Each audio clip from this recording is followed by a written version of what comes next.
देखु OSSC Odisha staff selection commission 3/1/2025 गोटे notification कला से आम जहाँ कौचे LTR TGT teacher Hindi Sanskrit Odia एवं विभिन्न वर्गर शिक्षक मानक निजुक्ति गोटे नोटिफिकेशन आसला सब आश्चर्य कथा हूँ आज आम देखुचे जिते परीक्षा हो सारी रिजल्ट बाहरी सारी से OSSC ऑफिस सामने शताधिक मेधावी परीक्षार्थी माने कालीठू आज पर्यंत राति तमाम कथा कहतु धारणा बस संपूर्ण भूल हो सरकार एवं OSSC आम कहीं OSSC भूल कथा कहूँ आम जो भीतर को पशिया चेष्टा कलु और जानापी चाहिलु कि पिलामानकर असुविधा कौटी है कहीं से रिजल्ट पब्लिश हो पारुनी से चाकरी दि जा पारुनी से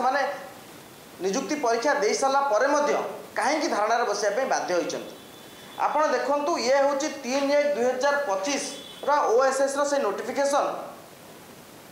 जो थे OSSC निजुक्ति विज्ञप्ति प्रकाश कर सब बड़ कथा हो LTR TGT संस्कृत जो माने आज धारणा बस से 729 पोस्ट पर निजुक्ति परीक्षा होता एवं पूर्वर अनुरूप भाव में हिंदी LTR TGT हिंदी 718 पदवी परीक्षा होता एवं फल प्रकाश पाई किंतु वर्तमान केवल संस्कृत नुह हिंदी परीक्षा आउ थे जाऊँगी यार कारण हो माननीय हाईकोर्ट का निर्देश माननीय हाईकोर्ट कहीं निर्देश देले एथरे नियम कहूँ मुझे देखापी चाहिए ये हूँ OSSC से नोटिफिकेशन जो थे प्रिलिमिनारी एग्जाम सेतेबेले जितेबले पदवीर 5 गुण अधिका पिला थे more than 5 times of advertise vacancy ताहले आपण करिपारिबे प्रिलिम एग्जाम हम यहाँ मेन एग्जाम हेनी डायरेक्ट मेन आपण करिपारिबे नाही संस्कृत टीचर रे 729 पदवी ये हूँ OSSC सेक्रेटरी सत्यपाठ संस्कृत रे आपण देखंतु 4669 जन पिला अप्लाई करथिले तामाने मोर देन 7 टाइम्स एटी अटकी घटना एवं जेहेतु मामला हाईकोर्ट रे अच्छी यार शुणाणी होनी एपर्यंत से OSSC चाहिए रिजल्ट प्रकाश करिपारिबो नाही एवं भूल OSSC कहीं कौटी अच्छी जितेबाला OSSC देखिला कि संस्कृत रे जो 729 पदवी विज्ञप्ति प्रकाश होती से आप्लिकांट अच्छा 4969 जोटा तांको नोटिफिकेशन अनुसार प्रिलिम हो मेन है फल प्रकाश करवा कथा प्रथम प्रिलिम एग्जाम हम फल प्रकाश पाइब मेन एग्जाम हम फल प्रकाश पाइले आप चाकरी करेंगे किंतु एठी प्रिलिम एग्जाम है ना डायरेक्ट मेन एग्जाम होता यहाँ हूँ आपणकर सुप्रीम कोर्ट कहते कि जदि आपणकर परीक्षा प्रोसेस भितर मूल एडवर्टाइजमेंट जोड़ा थी तार वायोलेशन हो पार ना मूल एडवर्टाइजमेंट अनुसार परीक्षार प्रक्रिया चलो किंतु एटी संपूर्ण रूप से तार व्यतिक्रम देखापी मिली केवल से नुहे जो संस्कृत परीक्षा होता ये हूँ 20 मार्कर पेडागोजी और इवाल्यूएशन क्वेश्चन ये एमती ये बुकलेट रे कौन सी स्टाम्प नहीं OSSC सीरियल नंबर नहीं ये प्रश्नपत्र को परीक्षा समय जेरक्स करके बंटा जाइए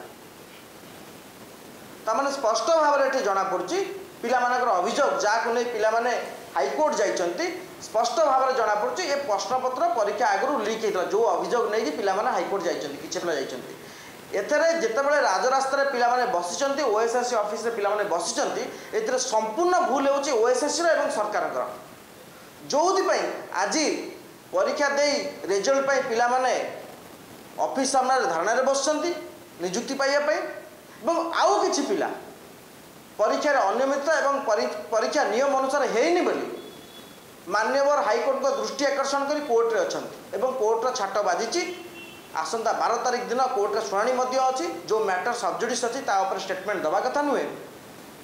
किंतु सरकार अवहेला सरकार मूर्खामी ओएसएससी नियम विरुद्ध कार्य आज किछि पिला ओएसएससी ऑफिस सामने अहोरात्र धारणा बसुँच आउ किछि पिला मान्यवर हाईकोर्ट को द्वारस्थ होती प्रचुर टंका खर्च कर हाईकोर्ट को राय अपेक्षार अच्छा आम जन देवाई चाहबू जेते निजुक्ति परीक्षा होते निजुक्ति परीक्षा कौन सी गोटे नोटिफिकेशन आज पर्यंत निर्भुल हो पारला नहीं जो बारंबार विभिन्न समय रे पिला माने हाईकोर्ट को द्वारस्थ होती अनेक मामला आपड़ देखिए सिविल जेई कथा कहतु AEE कथा कहतु गेट नॉन गेट कथा कहतु जूनियर टीचर कथा कहतु आज LTR TGT कथा कहतु एवं जेते परीक्षा अच्छी RI अमीन परीक्षा मान्यवर कोर्ट को जाइला आज SI दुर्नीति कथा कहतु सबू परीक्षा रे पिला माने कोर्ट को जाउचंती कोर्ट को भरोसा रे मान्यवर उच्च न्यायालय भरोसा रे पिला माने अपेक्षा करूचंती एवं गोटे नोटिफिकेशन हबार अपॉइंटमेंट डेट पर्यंत पाखापाखि वर्षे 1.5 वर्ष 2 वर्ष मध्य हो जाउछि गोटे परीक्षा को एमाने समाप्त करि पारु नांती यह हूँ सरकार दोष आ दुर्बलता आम सरकार को अनुरोध करुचु तुरंत ए समस्यार समाधान करंतु एवं क्यों परिस्थिति रे क्यों अधिकारी माने एते बड़ा भूल कले कहीं आप नोटिफिकेशन वायोलेंस कर एग्जाम कले पिला मानक मानसिक चाप देले 2 प्रकार पिला अच्छा जो मैंने ये राजरास्ता बस से मानसिक चाप पाँच जो मैंने हाईकोर्ट जाइए मानसिक चाप पाँच एमान विरुद्ध क्रिमिनाल केस हवा कथा पुलिस FIR हवा कथा OSSC ना हवा कथा सरकार ना हवा कथा OSSC सेक्रेटरी ना हवा कथा OSSC चेयरमैन ना हवा कथा OSSC रो भूल पाई आज पिला माने मानसिक निर्यातनार शिकार होउछन्ति पिला मानकर भाग्य भविष्य अंधार को जाइए आज किछि पिला राजरास्ता बसुँच किछि पिला मान्यवर हाईकोर्ट को कोर्ट द्वारस्थ होती वही TGT LTR TGT संस्कृत पाखापाखि 40 रु ऊर्ध्व केस हाईकोर्ट रे बर्तमान पेंडिंग अच्छे आउ से केस समाप्त नहला पर्यंत पिला चाकरी पाइपर ना एवं पूर्वर LTR TGT हिंदी रे मान्यवर हाईकोर्ट निर्देश दे सारी बर्तमान पुणी मूलरू प्रिलिम हम तापर मेन परीक्षा हम आपण जो नोटिफिकेशन काढ़ुंट आउ नोटिफिकेशन जहाँ उल्लेख कर हिसाब से आप परीक्षा करेंगे ये नोटिफिकेशन वायोलेंस हवा द्वारा बर्तमान पिला माने मान्यवर हाईकोर्ट को द्वारस्थ होती एथि संपूर्ण रूप से ये जो राजरास्ता पिला माने बसचंती मान्यवर हाईकोर्ट को पिला माने जाइछंती संपूर्ण रूपे एप्रति दायी हूँ OSSC secretary OSSC chairman OSSC संस्था एवं सरकार जेहेतु OSSC उपरे मु भावुची कर्तृत्व नहीं कागज पत्र तो अच्छी किंतु सरकार जदि वास्तविक OSSC को सरकार सुपरविजन रखी था नजर रखी था एत बड़ा भूल हो न था। Thank you.